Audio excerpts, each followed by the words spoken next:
What is up, everyone? Brandon Ferst, aka First Report, representing the First Off the Bench podcast network. Everyone comes off the bench.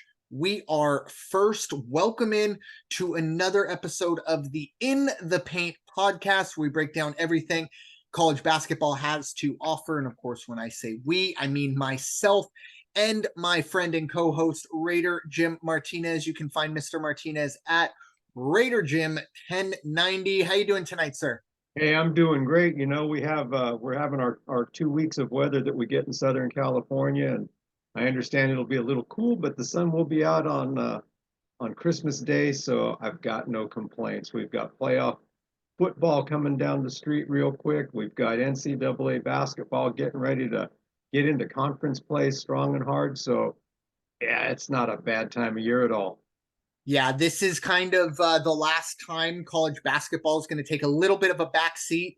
By the first of the year, for the most part, college football will be over. There'll probably, I think, be the national title game. But this is kind of the point where, during the week, college basketball starts to take over. As you said, conference play is beginning. And it was funny. I was, going through a lot of these, and obviously realignment's coming next year majorly, but there's already a lot of realignment that I wasn't aware of. Had to refresh my memory that, oh yeah, BYU is in the Big 12. Houston is in the Big 12. Yeah. I watched the entire college football season watching these guys play in the Big 12, but it hadn't dawned on me yet. And then obviously next year's the big one. The final, at least basketball season here for the Pac-12. It's been a very interesting start to the season. Myself, I have three kind of storylines that I'll just start off with for myself. First and foremost, one of those teams I actually just talked about. Look, BYU might be flying under the radar for a lot of people. They're 10-1 right now. They're number 17 in the country. They've gotten some good wins. They beat San Diego State. They've beaten NC State. They did fall to Utah, but that was a rivalry game. And, Utah, they're going to be okay as well. So I don't think that will end up being a bad loss. The one thing that jumps out to me with BYU, first and foremost, it's just the way it works. A lot of these, BYU, a lot of these guys are already grown. They're 24, 25 because they do their missions, and, they're grown man strength. But 6 players for this team average over 10 points per game. And number 7 on that list is at 9.6 points per game. So you could almost round up and say 7 players averaging double figures. That's incredible. And as a team, they shoot 38% from beyond the arc. Keep an eye on them. They're 60-1 right now to win the national championship. Definite long shot. But considering they have better odds or longer odds than St. Mary's and Michigan State, that kind of jumps out to me. Like I said, that it's really early to be thinking futures, but I don't think you're going to see BYU any higher than 60-1. So something to keep an eye on there. On the other side of it, this is a guy we've talked about in the past. Was the coach, of course, at Texas Tech and then Texas, and then he had his drama. Well, he's been hired on at Mississippi. Well, very quietly, or at least so far quietly, his Ole Miss Rebels are 10-0, and they have squeaked into the top 25. So keep an eye on that. You can kind of go in and do your research on all that kind of, let's say off the court stuff and make your own assessments there. But this is a guy who, didn't really have to sit out for too long after a bit of an off the field issue. And he's already getting his team back into it at 10-0. But conference play is rolling around. And finally, my last thought, this one, it's kind of been a recurring theme for the last 3 or 4 years, but the Big East. The Big East is a gauntlet. We're not even anywhere close to, conference tournament time or anything like that. Last night, Seton Hall took down UConn, number 5 UConn, a favorite to win the national title. And then Creighton's been playing really well. Well, Villanova, who lost to Penn, who lost to LaSalle, I think, and St. Joe's. I mean, all of the Philly schools, it seemed like, well, they went and took care of business against Creighton. And then you obviously have the Rick Pitino at St. John's and the Ed Cooley at Georgetown, Providence drama. I just think the Big East is going to be kind of wide open this year. But I do wonder if maybe it's a bit like last year where UConn got, a 4 or 5 seed, and a lot of that was because they were in such a tough conference. Maybe that makes the team a little stronger, and who knows, maybe that helps when March rolls around. But that's something to keep an eye on as well. The Big East is going to be very, very difficult to get through. But Raider Jim, any thoughts on that or any other early season thoughts? Oh yeah, I got a couple notes here myself for some conferences and teams. I'm going to start with the Sun Belt, and before anybody rolls their eyes and goes, "Oh, come on, the Sun Belt." Look, I'm a guy who has followed the West Coast Conference since 1998. So yeah, I like those smaller conferences. And when you think you're not going to get a powerhouse out of one of those smaller conferences, you might want to look at the resume of the Gonzaga Bulldogs for the last 23, 25 years. And I'm talking about James Madison, the Dukes, at 11-0. They've got one marquee win. You would call it a marquee win. It was against Michigan State early November to start off the season. It's not the Michigan State that we've seen 3 years ago, but still, watch James Madison because they're playing very, very good ball. Right after that, very quietly, they have made a move in the American Athletic Conference. It's Memphis. Memphis at 9-2. Well, you say 9-2, that's not that impressive. Let me tell you, they've got 3 straight wins over top 25 teams within the last week. They beat A&M, they beat Clemson, they beat Virginia, and they are starting to fire on all cylinders. Watch out for Memphis, because when they get their feet under them and they start moving the ball, they're going to be very, very hard to stop in conference play. Then I go into the Big East. How about them Friars from Providence at 10-2? They got a pair of guards, Bryce Hopkins and Devin Carter, both averaging 16 points a game. And these kids are both playing right around 33 minutes per contest. That's a lot of time on the court. Those guys stay healthy. They keep shooting the way they do. They're going to be challenging for the Big East. They took out Marquette not too long ago. I think it was just within the last week. Now, I do have a comment about that. Marquette actually moved up in the top 25. Marquette has 3 losses. Gonzaga has 3 losses. Gonzaga moved down in the top 25, and they lost, their 3 losses included getting beat by Purdue and getting beat by UConn and a very strong Washington team. But again, that's the way sometimes that they look at the West Coast Conference. So be that as it may, Gonzaga's still in the top 25. They're going to play some good basketball. And then I have to talk about the Mountain West. And the only thing I have to say about the Mountain West, and you'll get more into the details of the Aztec basketball program, let me tell you, Aztecs really, really, really have to take a hard look in the mirror. New Mexico 11-1, Utah State 11-1, Colorado State 10-1, Nevada 10-1, and as a group, those 4 teams only have 1 home court loss between all 4 teams. Now the Aztecs are undefeated at home, but I think you'll attest to it. Aztecs are having a little bit of trouble with what should be some pretty easy games. Again, everybody's going to come and bring their A game when they're playing the best teams in the land. You made it to the final last year. Guess what? You've got that target on your back. So the Aztecs already are looking at a real, real tough Mountain West schedule once conference play gets started. And then the last thing I have in my thoughts so far, and this is kind of a sad thing to talk about. I hit on it last season. Tonight, the marquee game should be Kentucky going into Louisville. The big matchup for the state of Kentucky, bragging rights and all that.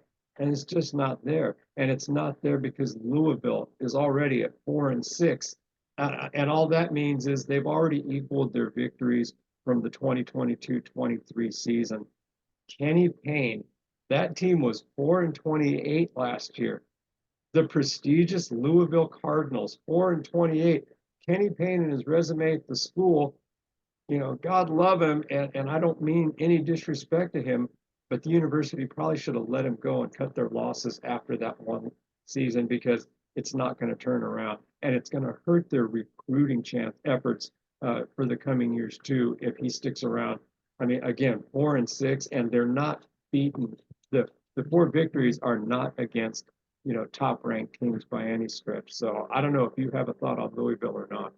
Louisville is that team that it seems almost impossible where they were and the caliber of program that they have been, that they're just kind of irrelevant. And the only reason that anyone probably is talking about them right now is because they're playing at Kentucky, or they're going to eventually run up against maybe a good Miami team, or here or there. But Louisville it's more, sometimes we do see when a coach moves on. Maybe we're seeing it with Duke.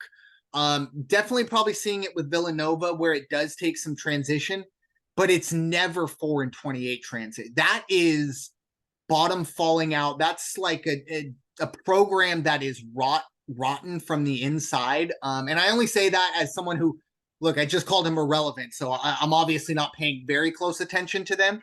But 4-28, 4-26, whatever it was, that for a Power 5 school, let alone a Louisville. I mean, look, if this was a Northwestern or a Rutgers, with all due respect to those programs, it would be, oh, okay, they'll get back to their 11 or 12 win season and be, the bottom of the Big East. But 4 wins, it's tough, because if you're only getting 4 wins against, the Central Connecticut states of the world, when conference play rolls around, you're going to probably be hoping for 2 wins in conference. And as you said, that is a fan base that is not patient. And I hit on the fact that it's going to ruin their recruiting. It could. I shouldn't say it will. It could. It's going to impact their recruiting. But with the emergence of the transfer portal, how many recruits are you going to lose, or roster players are you going to lose? Do you really want to hang around if you're a sophomore or a junior and say, oh, well, let's see if it rights itself by the time I'm a senior? No, you don't. You want to be able to say, I played on a team that won 20 games, not lost 28 games. That's ridiculous. And so, yeah, they're really digging a deep hole there by keeping Kenny around, unfortunately. Yeah, and once again, as you said, no disrespect Not at all. to Coach Payne. But I do think one way you can get something going for Louisville is to bring in a high-profile coach. Because as you mentioned, these days, if you hit the transfer portal correctly, I mean, look, I know it didn't end too well for Colorado football, but Colorado football took full advantage of the transfer portal. Whether you think it was right or wrong with Dion, but they took full advantage of it. And that team did get better than where they were last year quickly. And even Dion said, he goes, I feel bad for high school recruits because they're kind of getting pushed by the wayside. It's now the free agent market. It's almost like the recruiting has become the draft, and the transfer portal is the free agent market. So if you bring in a coach, I'm just spitballing here, maybe a Billy Donovan. I know he's at the NBA level, but get Jay Wright out of retirement. I'm just spitballing, but someone at that level, you can very quickly, I think, turn this around, at least bring in good players that at the very least you're going to win 15 to 16 games with, and not be this level. And if you look at the Arkansas program, or not, excuse me, the Arizona program, look how well they are doing in the top 10, the top 5, and they have who? Tommy Lloyd, former assistant coach at Gonzaga. There are a lot of Tommy Lloyds out there from coast to coast, so it wouldn't be hard to find a good candidate for Louisville. Definitely. And then there, even it's one of those things where you get someone, a James Madison head coach, and I don't know his name, bring him in, and maybe he can bring 2 or 3 of his players into the transfer portal, because that's what we're seeing a lot of. Unfortunately for James Madison football, I believe their coach just took the job at Indiana, and like 80% of the team hit the transfer portal, and 40% of those kids have already committed to Indiana. So it's a give and take, obviously. But yeah, Louisville is below now on the tier list of a James Madison, and that can't happen, with all due respect to James Madison. But yeah, Louisville, a lot to have to get through there. But the Big East, I think overall, we're definitely in agreement that is going to be the conference to watch this season. One final thought as well. I am very happy to see Bronny James back on the court after he had his cardiac issue or whatever that was. Personally, I'm not a big LeBron fan, and I'm a little skeptical on Bronny James, on whether or not he's the 14th best player in the country coming out of high school. He's coming off the bench. It's great, but that USC team overall, I'm worried that it might be more of a circus than anything. They have not been well. They got blown out by Auburn and they lost to Long Beach State for a team that was picked to win the Pac-12, or at least some people picked them to win the Pac-12 and was highly ranked preseason. Once again, I'm just worried that might be becoming more of a circus than it needs to be. But we shall see. Once again, still very early. 21st of December is when we're recording this. So, pretty much all of conference time, to conference play, I should say, to get through before, of course, March rolls around. Moving on to our player spotlight. And I'll be honest, we may have covered this player before, but if we have, it's from a different jersey. It is the senior guard from Houston, L.J. Cryer. We just talked about the transfer portal. This is a kid who was one of the stars for Baylor when they won the national title, or at least was on that team when they won the national title. He transferred from Baylor to Houston for his senior season. He is from Katy, Texas. Currently this year, get my notes ready. There we are. He's averaging 17.5 points per game. 2.5 rebounds and just shy of 2 assists a game. But this is a kid that's going to be a scorer through and through, and his 3-point percentages are through the roof, really, for his entire career. It's interesting type of player, that we used to see the transfer portal used as, I went to Alabama as a quarterback and I realized, I'm not good enough to play at this level. I'm going to go to Liberty. And, it's kind of not a demotion, but it's kind of, I'm going to go play against, weaker competition. Now, as I said, it's more of free agency. What can I do for 1 year going forward? But LJ Cryer taking full advantage of that. Raider Jim, what are your thoughts on the senior guard from Houston? Lionel Cryer Jr. His dad was a linebacker, big old boy. And his mom also apparently played collegiate sports. I cannot tell you what, if it was track and field or was it volleyball, but both, again, pedigree. And so he's definitely got it in him. I believe he had a brother that also played football at the D1 level. As you already said, he played for Baylor 2020 through the 2022-23 seasons.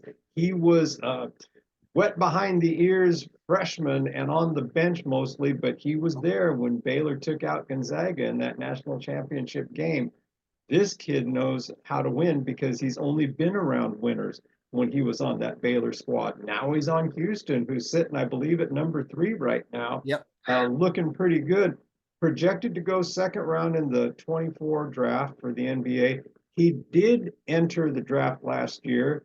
And then wisely, somebody got in his ear and said, kid, you may want to step back. He's not big. They list him at 6'1", which means I'm 6 foot. And that's not even close to the truth, because you know me. 6'1", 185. So what do they say? If you don't have the size, you better be a shooter at a different level. Guess what? He's a shooter at a different level. He is that good, and he's proved that throughout his entire collegiate career. He can spot up. He can shoot on the bounces. I read in an article. His assists aren't that strong. He doesn't have the good numbers for that. But at the same time, he's great at directing on the floor. So he can bring the ball down the court, and he can point people, call people out, and he can set up that guy to get the assist. That's key. He's cerebral that way, which you want to have. He's a good team player. But as you already alluded to, the kid can shoot the lights out if he really needs to. That's where he's going to be strong in the NBA if he gets that opportunity.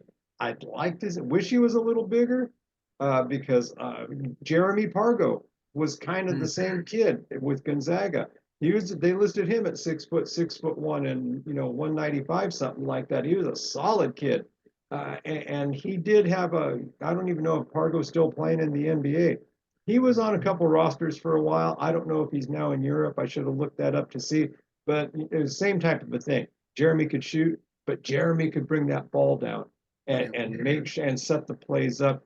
He was real good at that, the quarterback on the court, if you will. So I think Lionel Cryer, he's got a very good opportunity ahead of him to make it in the NBA. And I wish him nothing but the best of luck because I understand he's also a very quality young man.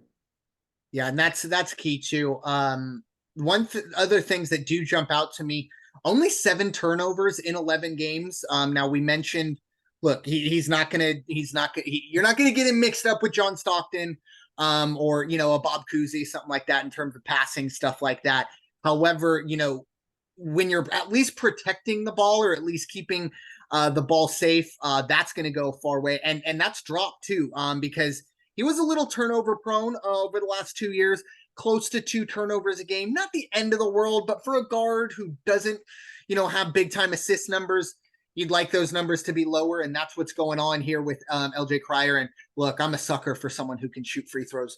Well, he's 24 for 25. One of my biggest pet peeves is seeing guys who shoot 40% from 3, but are at 75% from the free throw line. Like, how can you be so good from behind the arc, but you're below average from the free throw line? LJ Cryer is certainly not him. And what I think overall for Houston, why this is such a great get, you mentioned it, he's a winner.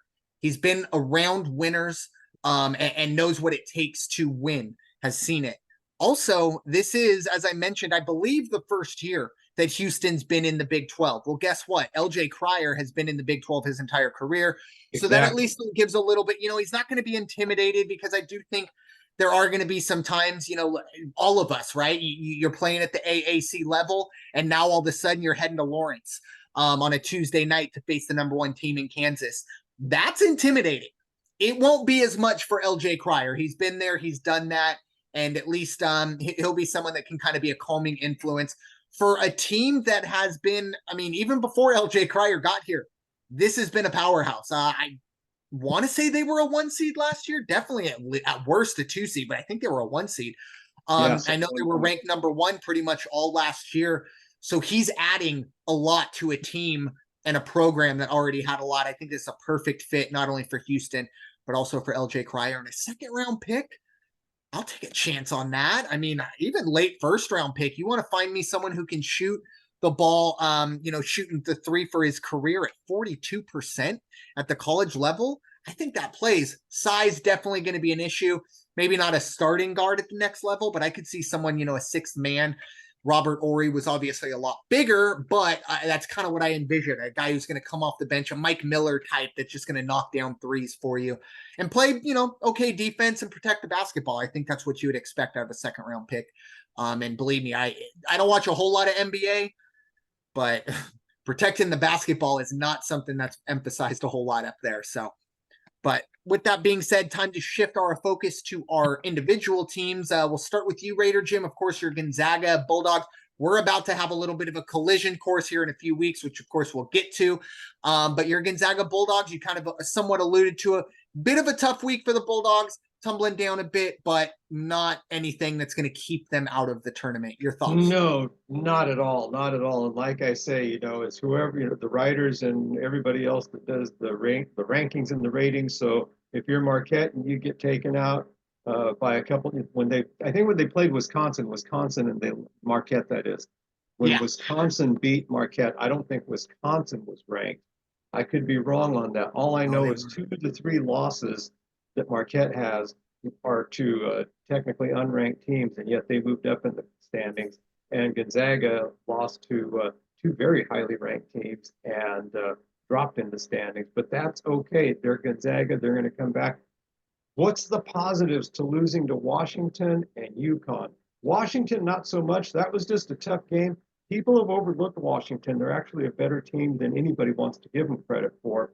I don't know if they have played USC yet, but when they do, that's going to be one game to watch. Now, Ben Gregg, big guy in the middle for Gonzaga. You talk about building character and getting tough for the upcoming conference play and then hopefully March Madness. Ben Gregg, over the course of the first dozen games for Gonzaga, has gone against Zach Edey and Donovan Clingan. Donovan Clingan from UConn, who just manhandled Ben Gregg when the Huskies played the Bulldogs. It truly was a dogfight, folks, and Clingan just had his way. Now, what was good about that? What's the positive of that? What do you walk away with on a positive note if you're Gonzaga? They switched and took Ben Gregg off of Clingan, put Graham Ike on Clingan. He held Clingan to 2 points after that. Unfortunately, the UConn guys from the outside were shooting lights out, and the Gonzaga 3-point shots It was just like that Purdue game down in the Maui Classic. Nothing was falling. So that's something they have to be a little cognizant of. They've got to practice that. If you don't have the 3-shot, then you better figure out the mid shots and getting the ball inside the paint a little more to the Ben Griggs, to the Anton Watsons. You've got to do something like that if you want to get your game. Now they rebounded. They played Jackson State, rolled up 100 points on them. I think it was last night. So they looked a little more in tune. And yeah, we got the big one coming up on the 29th. We'll see what that's about up there in Spokane. I will tell you, I was kind of laughing. The tickets for the Aztecs up in Spokane are already at like 289 bucks a pop on the average. So we'll see what that. But Gonzaga, there's still nothing to worry about. I will say though, overall, the West Coast Conference is about as strong as it's been in the last 4 to 5 years. Watch out for the USD Toreros because they are just playing some good basketball. And St. Mary's starting to come around. USF is of course playing strong, and so is Santa Clara. It's Pepperdine at the bottom and one other team, but wow, it's going to be a very, very competitive conference this season. I tell you, you were describing the UConn game, and I had flashbacks to the national championship game where it's like, all right, we stopped the inside presence, and they just hit another three. It's just incredible that team they why they were champions last year. They can beat you in so many different ways. Definitely a little interesting to see. Yeah, and I'm almost like 99% sure because I watched that Marquette Wisconsin game, or at least bits of it. Wisconsin was not ranked. They did move into the rankings after that, and I think they dropped after that and fell out. I'm not sure, but yeah, that's interesting, and I think that's just, as you said, it's that West Coast bias, West Coast Conference bias, or at least, against bias, blah, blah, blah. But luckily here, this isn't the BCS or anything like that. Gonzaga is going to be in the tournament, probably a 2 or 3 seed, I think, when it's all said and done. 1 seed might be a little far just because. Oh, yeah. You really kind of got to be in the top 5 with that schedule coming up for them. But overall, I think Gonzaga and Mark Few, he looks at his guys and goes, look, if we get everything we need to do when March rolls around, it don't matter what number's next to us. We're gonna do what we need to do. And who knows? Maybe this is kind of what Gonzaga needs, the spotlight off of them, or people not Correct. all in on Gonzaga, and they can maybe. I don't know if they'll ever go back to being an underdog, but go back to their roots and in those situations where they are overlooked. It's been a while since I think a lot of people overlooked them, and I want to be clear, this is no sour grapes or anything towards the Marquette program. My son graduated from Marquette. I like Coach Shaka Smart so much, and I love that program. So this has nothing to do with the Marquette program. It just had to do with the rankings, and that, how does that happen? Quite honestly, I would love nothing more than to see Gonzaga and Marquette both in the top 10 when we get to March. Amen. Yeah, and I've always been a big Marquette fan as well. Going back to watching Dwayne Wade introduced me to Marquette. Didn't know who Marquette was before Dwayne Wade introduced most of us to Marquette. Incredible stuff there. But little switch over to the San Diego State side of things. Obviously, for the last time we spoke, San Diego State kind of had a bit of one game in essentially 10 days or 12 days, whatever it was. They took care of business against St. Catherine's. A small NAI school. I think it's here in San Diego, or at least the Southern California area. They won by 34. When you're talking about San Diego State, first and foremost, it's going to start with Jaden Ledee. He is not only looking like the Mountain West Player of the Year, but he's getting some talk about maybe a Naismith Player of the Year. He's currently averaging 22 and 10. And for a team that really only has 2 other players that are in double figures or at least averaging, one thing that I am a little worried about with the Aztecs is, at least right now, seem to be running a pretty, tight rotation. Only 7 players averaging 23 minutes or more. Even Trammell, who's, number 6 on that list, or excuse me, number 7 on that list, is at 23 minutes per game. And then you drop all the way down to either 12 or 12.4 or 12.2 minutes per game. So a very short or no bench essentially. I think when we get into the Mountain West, you talked about it, how good the Mountain West is. We've always talked about on the Mountain West side how hard it is to win on the road. And a lot of that is travel. I've said it multiple times. There's going to be at some point this season, San Diego State's going to land in the city where they're playing in at 3, 4 in the morning. And it's going to totally mess them up. They're not going to get to shoot around. Maybe they're not going to get, enough sleep, blah, blah, blah.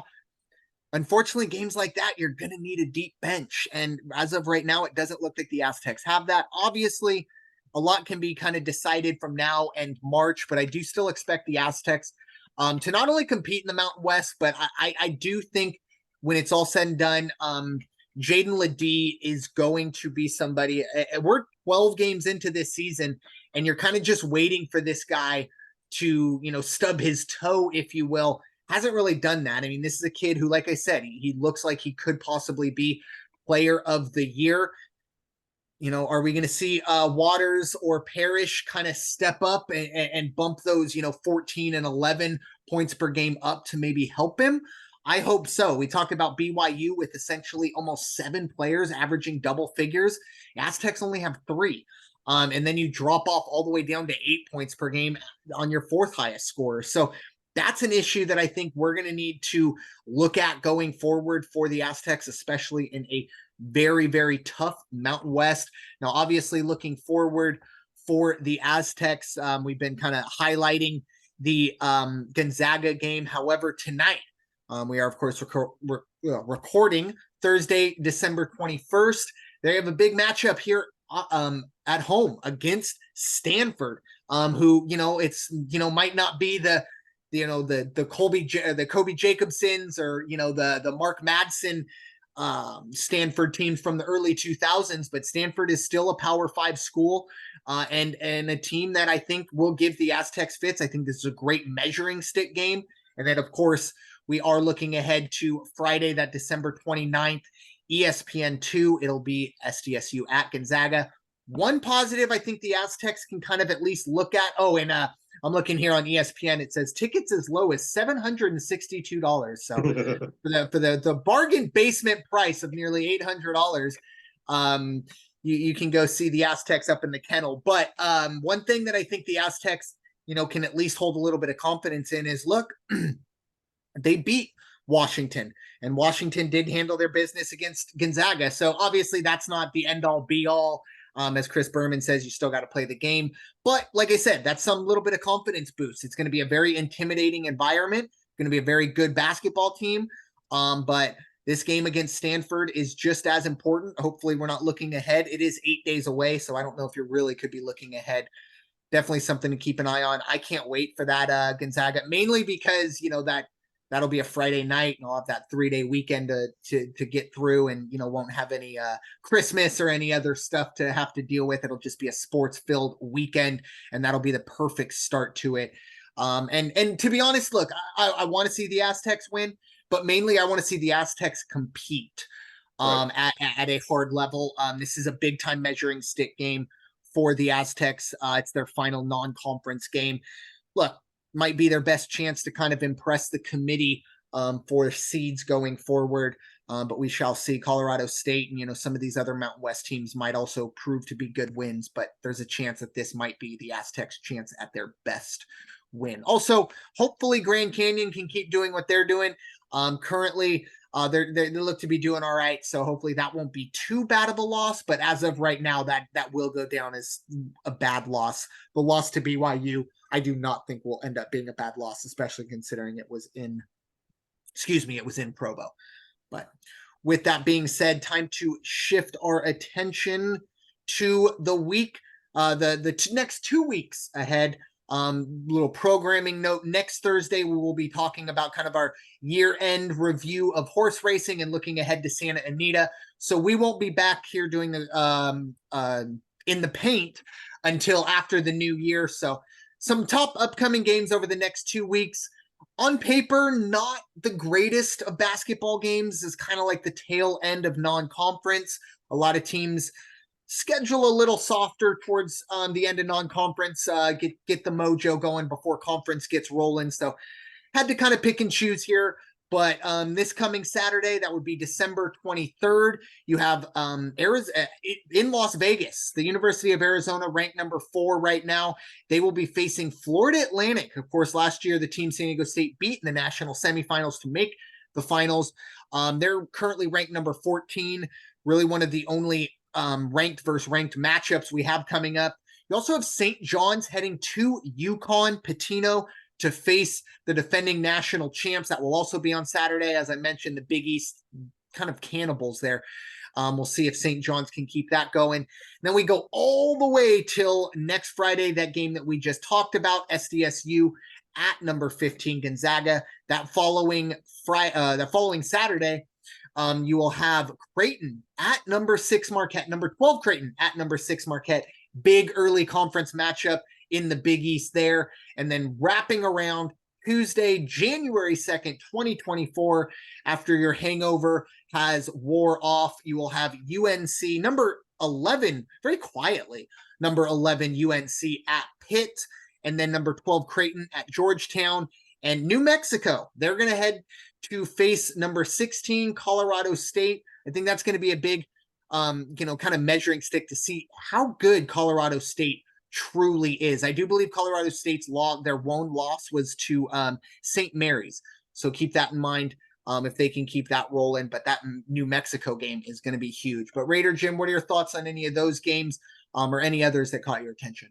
Yeah, actually, those are the great games right there. The one I'm really looking forward to is on, of course, Gonzaga and San Diego State on the 29th. But the Creighton Marquette game, I think that's going to be very important for both of those teams. Be interested to see how Marquette handles their business that day. And then also the last one you spoke of, New Mexico and Colorado State. Very good chance, I'm pretty sure, by the time the 2nd of January hits 2024, both of those teams are still just going to be looking at one loss. So it's going to be a coin flip. Somebody's going to walk away with 2 losses and drop down in the standings. But right now, New Mexico is rated number 1. So we'll see what happens with that. That's going to be a very, very good game. And luckily for Colorado State, they're playing at home. So that could be to their advantage. You start looking at that, though, and you look at the time of year, you wonder if travel is going to be an issue. Even up in Spokane, is travel going to be an issue? Is San Diego State going to have to get there 2 days early instead of 1 day early? You never know if the snow is going to decide to roll in. It can happen in Spokane. But yeah, good end to the 2023 and fantastic start to 2024. Does Spokane have a airport that you can land in, or is it a situation where you have to land in Seattle and bus? They don't bus. There is an airport, but you usually have to get the connector in from Seattle. You can fly direct, but I think the universities actually route through Seattle, SeaTac, and then head over to Spokane. I recall that because I've ridden on airplanes with Stanford and I've ridden on airplanes with UCLA by chance when I used to go up to the Spokane area to visit. Funny story on that. I got on the plane and I sat down minding my own business, and the Stanford team was boarding, and the overhead doors were open. And the coaches were, say, 3 rows in front of me for Stanford. And one of their guys walks in and you hear this thud. And this kid ran his head right into the overhead door. And all the coaches did was look at each other and got the most disgusted looks and shook their heads. And it was really obviously not the first time.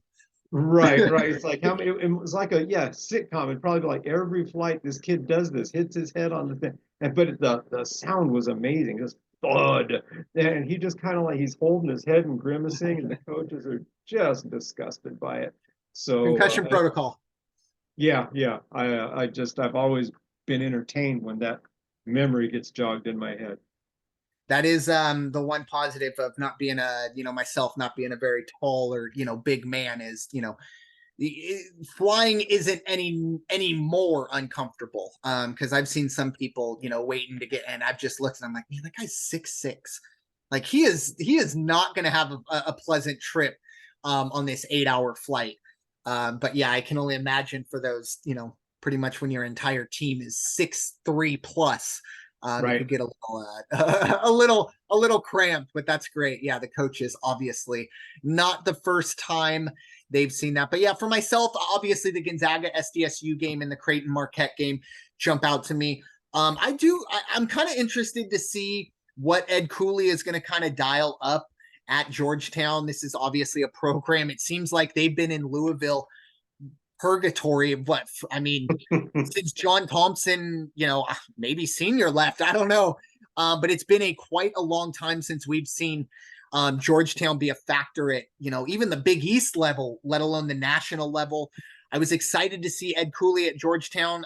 From the only time I've seen a Georgetown score, it was they got upset. I don't know who it was against, so I don't want to speak too much to them, but it'll be interesting. But I'm definitely going to keep an eye out because when Georgetown heads to Providence, that is going to be must-see TV.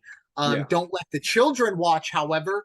The Friars up in Providence, they're gonna have to head to confessional extra hard that Sunday. Yeah, they're colorful. I'm sure there will be some words. Yeah, very colorful language will be headed towards Ed Cooley in that situation. But Raider Jim, any final thoughts as we wrap up this final episode of In the Paint of 2023?